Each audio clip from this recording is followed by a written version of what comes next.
Sometimes there are situations where you cannot find a Laplace transform directly from the tables. But fortunately, there are ways to still use them in a slightly indirect way. What does it mean? You probably remember about partial fractions, that you can always express one fraction as a sum of a group of fractions. And that is really helpful when you want to use Laplace transform, especially inverse Laplace transform. Let's look a bit more closely. And if you do not remember anything about partial fractions, do not worry. There are materials on the blackboard, in particular the Helm materials, where there are lots of examples and exercises you can try and do to recall and get a bit more comfortable with partial fractions. But I will explain briefly things anyway. Let's look at the example where we have a partial fraction, or rather a fraction, which we want to express as the sum of partial fractions. But ultimately, we want to find an inverse Laplace transform of it. The reason why we need partial fractions is because we cannot see the Laplace transform of that form in the tables directly.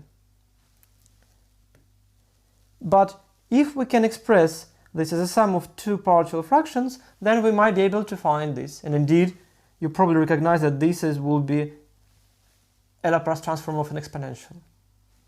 So all remains for us to do is to find these two constants, a and b. So the best thing to do is to multiply both sides by a common denominator. Then we'll get an expression.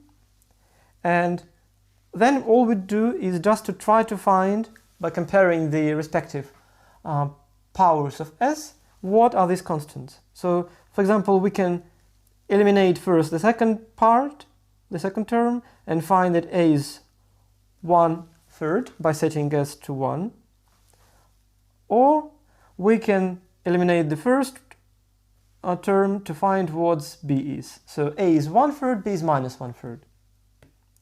And therefore, we get an expression for the partial fraction.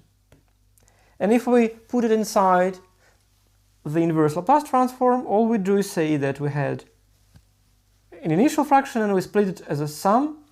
And also, again, note here we have a linear property. So we have a factors. And then we apply the tables. So from tables,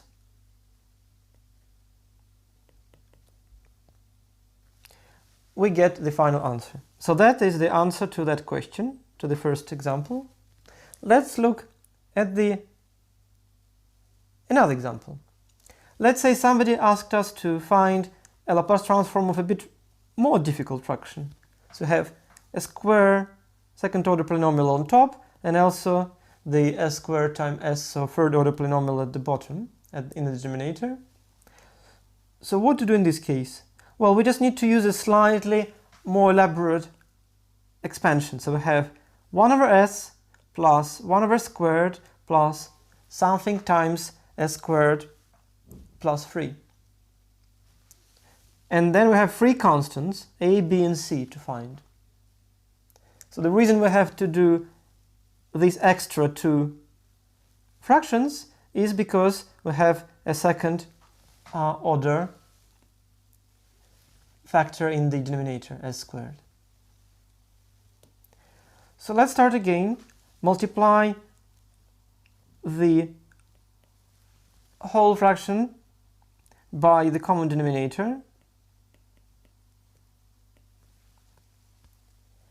And then do first, let's say we choose s equals minus 3.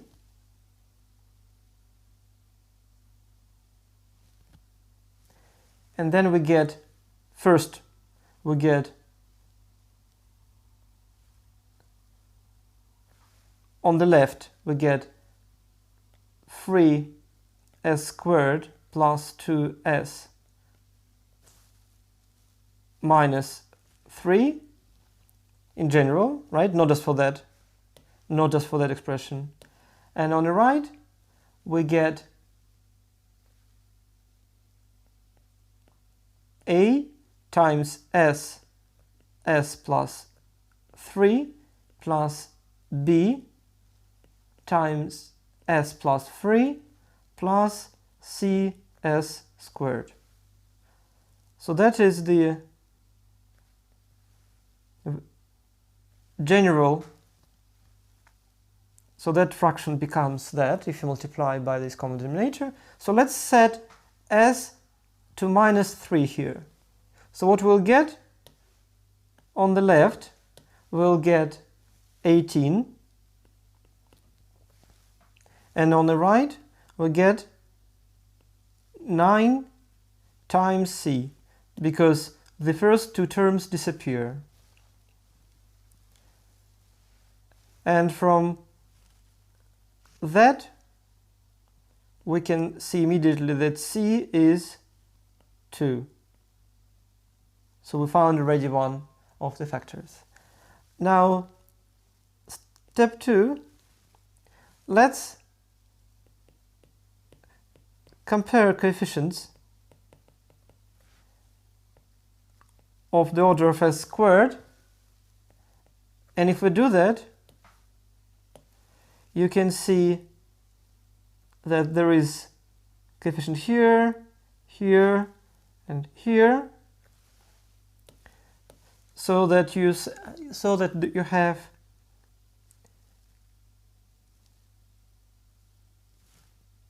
three equals to a plus c, right? And since we already know what c is, it leads us to conclude that a is 1. So all that is left to us is to look at the finding ways to get b. So let's compare the terms which are at the constant part of both sides. So compare constant terms.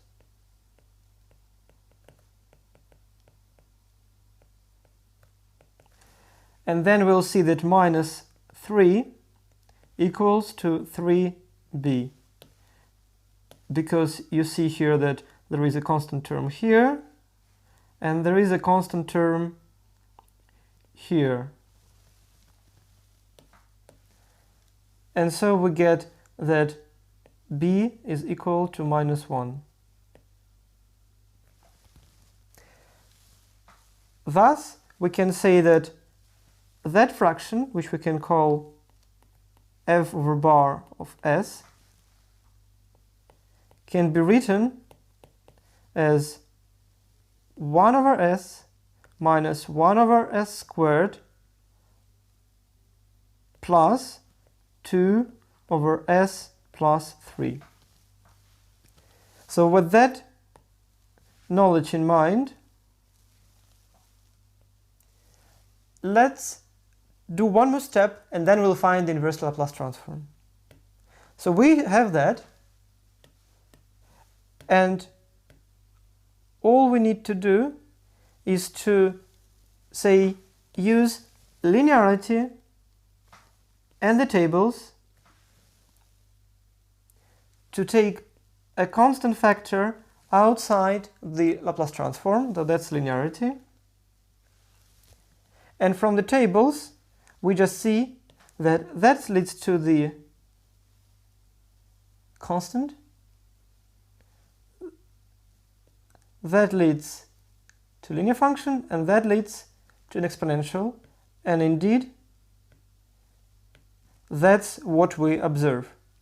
So we see a constant, linear function, and an exponential. And that is the answer to the example 2.